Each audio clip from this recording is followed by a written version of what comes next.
Welcome to Leading, a Cornerstone podcast that helps us pursue our mission of loving God, equipping believers, answering God's call, and declaring the good news.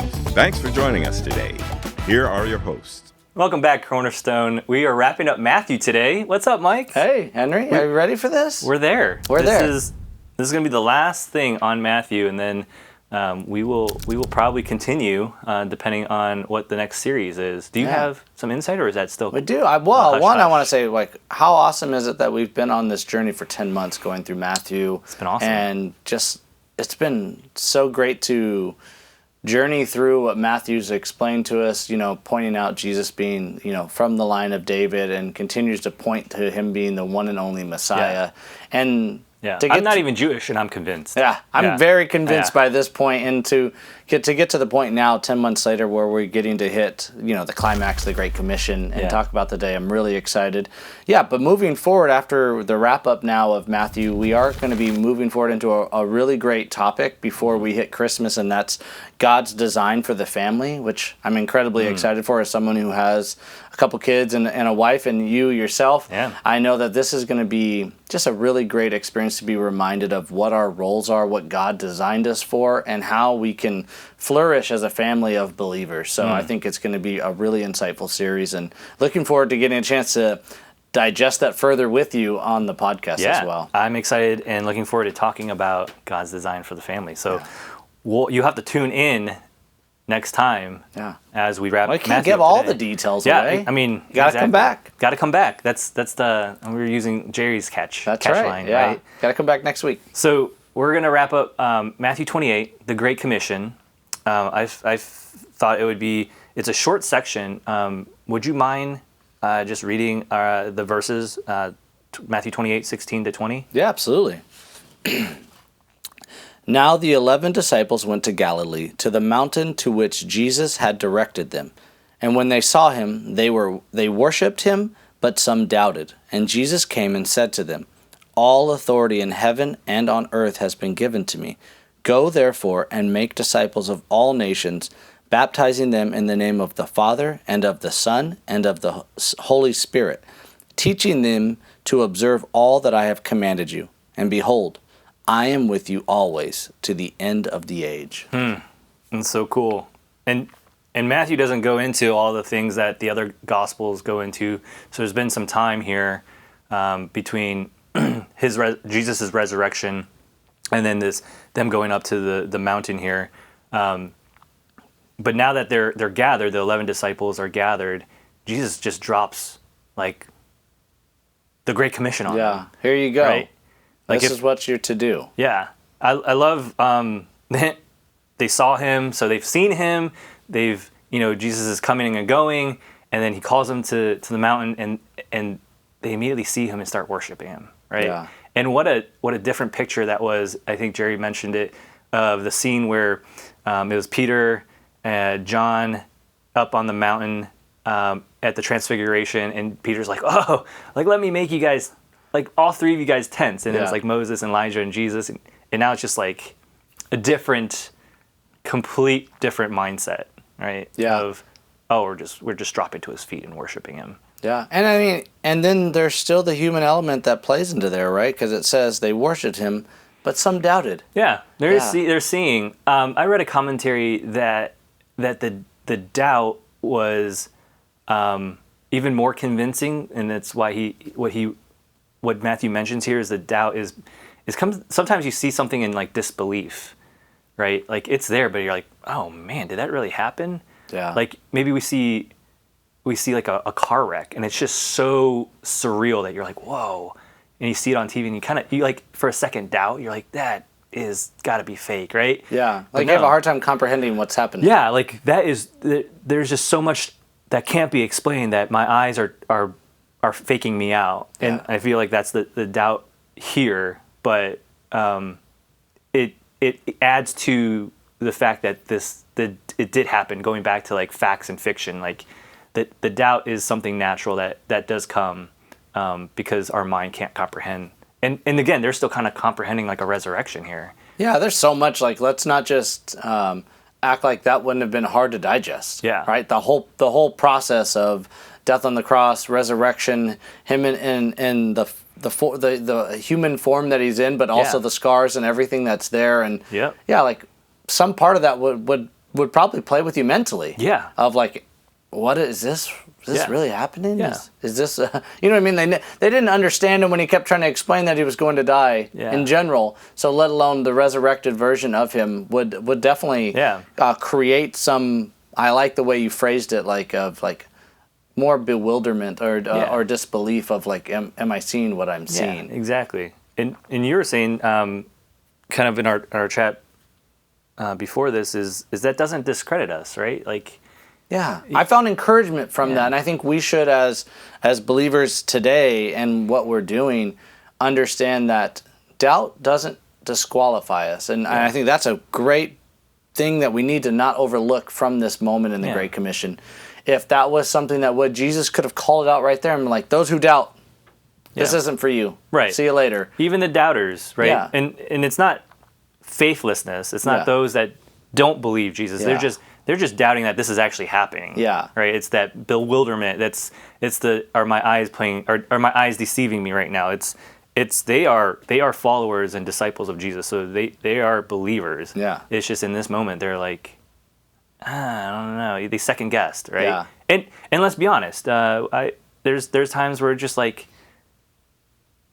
you see something that God's doing and it's clearly God at work, and you're just like, what? Yeah, is that really happening right now? Did he just do that? And yeah, so we have these moments of doubt, and that doesn't discredit us from carrying out the Great Commission. Yeah, and it doesn't disqualify us. We shouldn't allow those moments of doubt in our own faith journey to then take us away from what God has commissioned us to do. And he points to that here, right? He doesn't even address the doubt at all. He just focuses and immediately speaks to them with the authority given to him. And I love this part, right? Like from an authority standpoint, is like to give a Great Commission and not clearly articulate what the authority to give this commission comes from.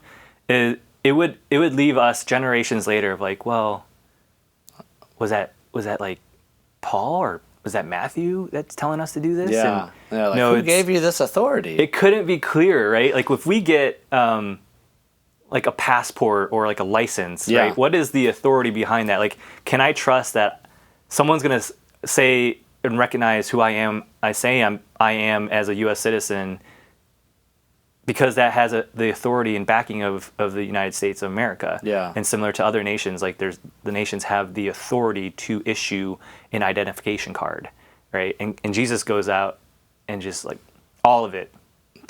All of it has been given to me, right? Yeah. Like you could go on all day, like, you know, like what authority do you have? All of it. Yeah. Do you have this authority? Yep. This. I have every clearance you need. I got it. I got it. Right. So when Jesus says he has all authority to commission you to do this, right? That's all authority. So there's no question where the authority and whether we should be doing this or not. It's the authority that Jesus has been given.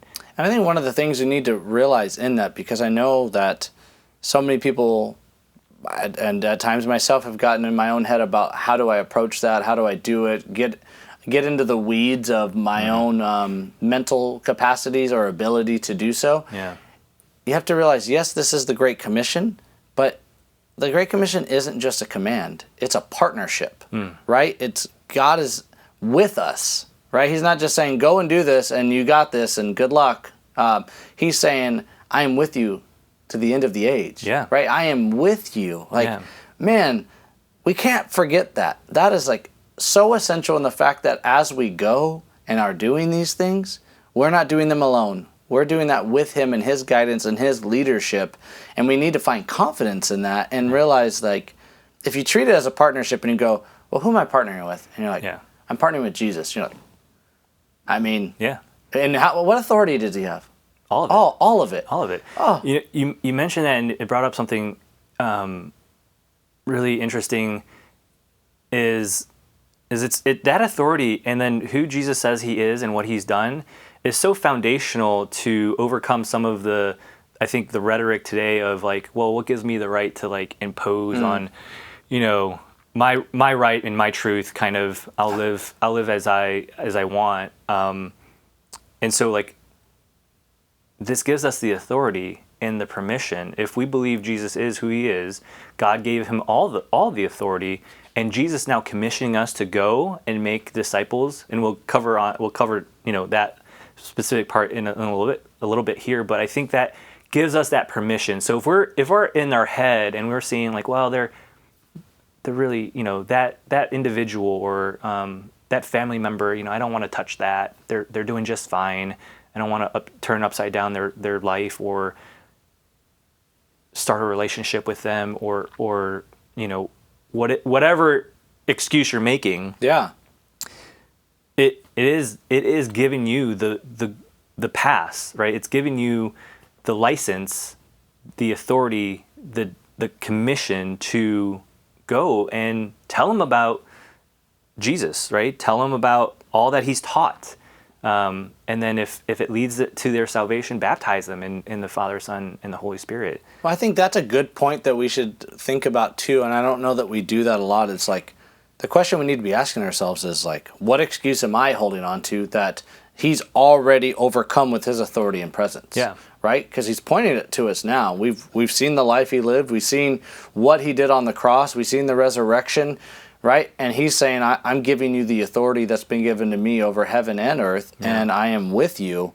And yet we still find ourselves like with some type of excuse for why we are nervous or anxious or why we aren't doing what he's commissioning us to do. And I think we need to spend more time on, why do I have that excuse? Yeah. Right? What is the fear behind it? Yeah, what's really holding us back? Because you have the permission, you have the authority to do that. The greatest of any opportunity ever, more authority and permission than anywhere else in your life has ever been. Yeah. Right? And how do we find ourselves in more of a confident mindset? Yeah.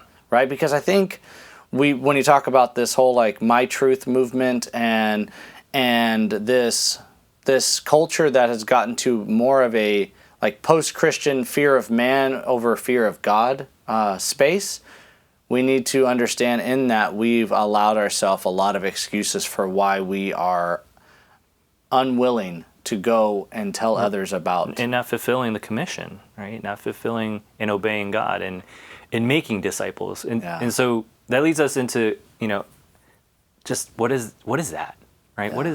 What is making a disciple, other than the fact that, Jerry pointed out in the sermons, like it's something to be made. Yeah. Right. It's not something that's just given or something that you just are. It's cultivated. And so, Mike, what does disciple making look like to you? Yeah, disciple making to me is relational. Disciple making is intentional. It's so much more organic than I think we like to put it into a box of like, let me go do this at church on my. It's a Bible study every third Thursday of the month. Program. Yeah. And it's like, I think it's the complete opposite. Discipleship is incredibly organic and relational. And a lot of times, I like the way that you've said it before, where like, if you're discipling well, no one really realizes you're discipling. You're being discipled. You're being discipled, right? Like you just realize like it's someone pouring into your life. And if you're walking with God, when you're pouring into someone else's life, you're pouring Jesus into their life. Yeah. And it's just in a very natural way. So I think when we think about discipling, it's grabbing a cup of coffee or a bite to eat with somebody that you're in relationship with, checking in with them, asking how their walk's going, how's life going, and it's pouring out that love. Like when we look at the life Jesus lived, right? He's discipling everywhere. Yes, he had the disciples that he had a lot of focus with, but then you think about even Jesus dying on the cross, and who are the ones that take care of him after? It's Joseph and Nicodemus, right? Yeah. And you're like, hey, he's discipling all over the place. And why is that? It's because he was so relational, right? He was so intentional on investing in the people around him and the others and wanting them to know who he was and what he was there for. And I think now it's our opportunity to come into other people's lives and to pour into them, hoping that they see Jesus, not see us. Yeah. No, I think now that we've established, we've the authority, why we do this, where the instruction comes from, getting into making disciples and how do we obey God in what He's instructed us to do.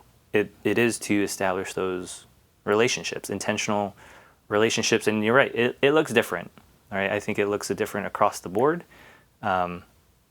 If you look at all your relationships that you have today, there is a discipling aspect. And I think for me, there's a difference between discipling and evangelizing. Sometimes we get those confused, right? Whereas, like you pointed out, the disciple making is a relationship. Evangelism is the sharing of the gospel and the good news. I think there can be aspects of evangelism in disciple making, but evangelism for me, I think, usually leaves out the relationship. Of course, you can evangelize and establish relationships, but then that goes more towards disciple making. Yeah, I think obviously we've got to go and share the good news. Yeah. Right. Evangelism is essential and important, but like you said, most of that is usually from a less relational space, more of like, hey, do you know Jesus? Yeah. Right? Which is awesome that we get to have the opportunity to ask people that. But a lot of the other spaces is like, how are you discipling with your friends, your spouse, your kids, your mom and dad, your brothers and sisters, right? There's so many, God has given us so many relationships that we have a chance to really develop this multiplication factor if we are willing to pour out to them and check in with them and to love on them with Jesus' authority and His heart behind connecting with those people, right? And don't get me wrong, like those are things I want people to do and thrive in that organic nature. But we also here as a community say you need assistance in that. You still feel like, hey, I'm not far enough along and I'd love to get there, but I'm not ready yet. We have Together on the Journey, which is a program here at the church at Cornerstone that I'm so excited to say we're celebrating 1 year of, right? Amazing. In these micro groups where we have disciple makers and disciples both signing up, and we're starting to see a community that's coming together. So if you need to be discipled or you are ready to disciple others and you want a place that you can start and feel comfortable in, we have it here. Together on the Journey is excited to go into year 2. We have some wonderful things ahead with it. And so if you have an interest, we would love you to sign up. We'll put the details out there for you to click on. But yes, I'm excited that we can offer something from within to develop disciple makers. And for those who need to be discipled that maybe don't have that in their life right now, we have that available as well. Yeah. And, thinking about the barrier of overcoming, just jumping in. Either you need to be discipled, or you're looking to disciple others. That's a great opportunity. Jerry called us all to pray about an individual that God brings to our mind. And I think back to you mentioned earlier, if we're being discipled outside of the journey together. There is a lot of organic discipling going on, and sometimes we don't even realize it. And I think back to my experience, just how many times there has been a disciple maker in my life, and I didn't realize it until much later. And again, like the way I see it is, it's not this like lifetime thing, right? It's not. I mean, sure, Jesus had his 12 disciples, but he, like you said, he was discipling others during that time. They just weren't the 12 apostles, right? In my journey, there's been stages of life where I had an individual pour into me, and then I look back now, I'm like, oh, that guy was discipling me. So like as a young man, I had men in my life, pouring into me, kind of instructing me in the ways to be, a functioning and responsible adult, as well as, leading me toward Christ. There's been times, before I got married, right, and I was engaged. There's couples that are coming around Joy and I to disciple us, and just kind of equipping us to prepare for the challenges and how to think biblically through that. And even now, as more mature Christian elder at the church, I'm still being discipled by somebody in my life, and it's just amazing. And I look at it, I'm like, they probably don't. It's probably the reverse. Like, they probably don't even know that they're discipling me at this point, and I'm intentionally seeking out their wisdom and instruction sometimes. So it's in phases. Like, it really, you can't put a box around what discipling looks like other than teach them to obey everything I have commanded. Jesus says, just teach them, right? And then go back to the Beatitudes, love, joy, and the fruits of the Spirit, love, joy, peace, gentleness, faithfulness, self-control, right? Like, these are all things that you can't have enough of in sharing God's love and then instructing them on the things that Jesus has taught. I think on the journey that we're on, in the moment, our blinders are so elevated, and I think, like you said, it's not until we look back where you see so much that God has done in our lives, and even with those who He's put in our lives to disciple us. And in the moments, we rarely ever realize what's happening, right? Because we're moving so fast, or we're thinking so much, we're distracted by a ton. And I think, discipleship is done so smoothly and so naturally that you don't realize it's happening. I can go back on my journey as well and see, my wife Hannah, her grandparents were the first to really disciple me. Yeah. I didn't realize what lunch at Hoff's Hut was really about. It was like, oh, we're just having lunch. And it was like, oh, no, we had so many great conversations about Jesus and who He was. And then, even till today, you disciple me wonderfully, and I think and vice versa. I agree on that. But it's so often we're just chatting, right? Like we are right now, and then we're like, whoa, that's interesting. I really had to chew on that, and that really helped. But we're just spending time together. We're just pouring into each other, and we need reminders, right? Like, sometimes you're going to remind me of when things just aren't clear, right, in what Jesus would instruct, and then it's like that help, right? We need the relationship, right? And it doesn't have to be hierarchical. It doesn't have to be older to younger. It doesn't have to be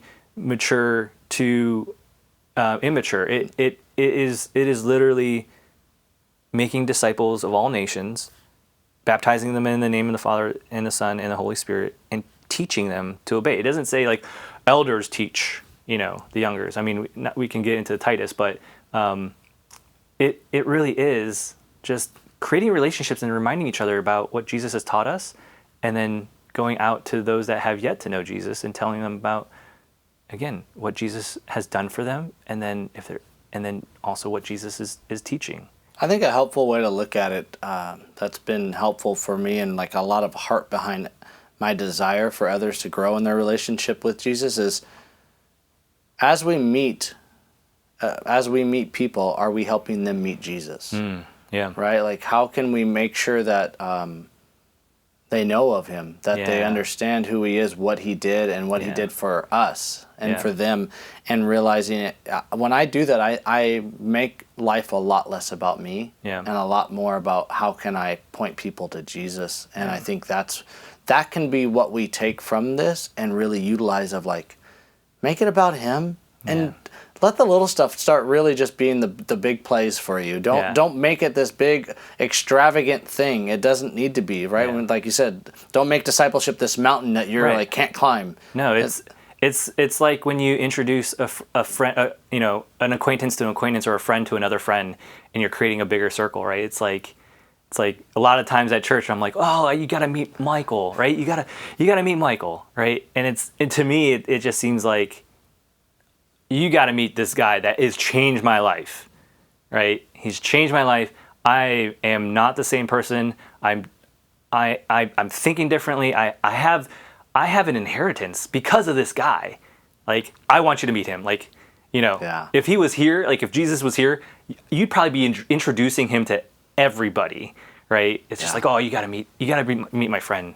Yeah, I think when we lean into the unseen and with confidence and trust, instead of instead of letting the doubt creep in there, that's Yeah. where we can, right? Where you're like, Yeah. you got to meet Jesus. Yeah. Right? Like if we had that approach, Dude, it's like yeah. such a healthy way to look at it for Right. us. Like we should all be like, have you met my friend Jesus? Right. He's kind of awesome. Yeah. Dude, he's taught me so much. Like Yeah. he'll change, he'll rock your He's world. really Yeah. kind and forgiving and patient. Like He can do miracles. Yeah. It's like, well, my friend can fly. hey, he can walk on water. That's right. So It's been a great chat, Mike. Yeah. We're gonna wrap this up, but we do have some fun events coming up that I was hoping you could share with the viewers, and then yeah. And on the 20th of October, we have a really amazing event, and it's we're doing this front porch series, and we're talking about how to handle anxiety as a family. And for those of us out there, myself included, we're not immune to this. Anxiety has crept in at all fronts, on all levels in our families, whether it's ourselves, our spouses, our kids. Someone in your family is dealing with it, and we're all really in a high stress environment all the time. And I think when we think about that, that's really pulling us away from the joy that God has designed us to live out. And I think this event is one that really, it can be very impactful. It's going to be a community event where there's questions asked from the community. We have a wonderful speaker coming in with a moderator with Dan Wendell. It's going to do an amazing job with that. And it's just one that it's going to be incredibly impactful, and we want to invite you to it. It's going to be Monday, October 20th at 6 p.m. We do have free childcare if you sign up in advance. And I think it's just going to be one of those topics that it's not going anywhere. Yeah. And it's one that we see how the enemy robs and steals our joy through this, and one that we need to be able to point people to the confidence of God's design for us and the joy he would really have us live. It sounds like everything that we've learned and walked through in Matthew already. Do not be anxious for anything. You know, God takes care of the birds. I'm incredibly excited for the event. It goes back to us just reminding each other. So thank you, Cornerstone family. Thank you for joining us on this first series that we've done, and you're gonna have to come back next week as we start the next series. So have a great week, guys. Thank you so much for joining us for our leading podcast, and may you be blessed in your doing as you put the Word of God into action this coming week.